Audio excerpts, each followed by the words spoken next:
ক্রীড়া প্রদর্শনী, প্রীতি football match, আলোচনা সভা ও কেক কাটার মধ্য দিয়ে চট্টগ্রামের রাউজানে উদযাপিত হয়েছে রাজনীতিবিদ, ক্রীড়া সংগঠক ও চিটাগং কিংসের কর্ণধার সামির কাদের চৌধুরীর জন্মোৎসব। সোমবার ১ জুন বিকেলে উপজেলার গোষ্ঠী উচ্চ বিদ্যালয় মাঠে উপজেলা ছাত্রদল নেতা মোহাম্মদ পারভেজ আলমের ব্যক্তিগত উদ্যোগে আয়োজন করা হয় এই অনুষ্ঠান। বিকেল ৫টায় ক্রীড়া প্রদর্শনীর মাধ্যমে অনুষ্ঠানের সূচনা হয়।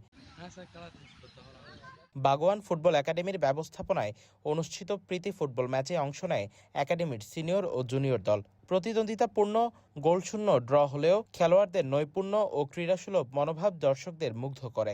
মাঠ জুড়ে ছিল উৎসবমুখর পরিবেশ। খেলা শেষে উপজেলা ছাত্রদল নেতা মোহাম্মদ পারভেজ আলমের সভাপতিত্বে অনুষ্ঠিত হয় আলোচনা সভা। এতে টেলিকনফারেন্সের মাধ্যমে প্রধান অতিথির বক্তব্য রাখেন সামির কাদের চৌধুরী। তোমরা ঠিকমতো খেলো, এবার ইনশাআল্লাহ বিপিএল এই বছরে তোমাদেরকে আলাদাভাবে ইনশাআল্লাহ সব খেলাতে নিয়ে যাবো আমরা।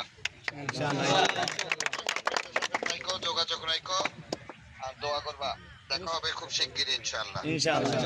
অনুষ্ঠানে আরো বক্তব্য দেন বাগোয়ান ফুটবল একাডেমির কোচ আনিসুর রহমান, মোহাম্মদ কাইসার, মোহাম্মদ জিসান, শফিউল আলম সোহান সহ স্থানীয় ক্রীড়াঙ্গনের সংশ্লিষ্ট ব্যক্তিরা।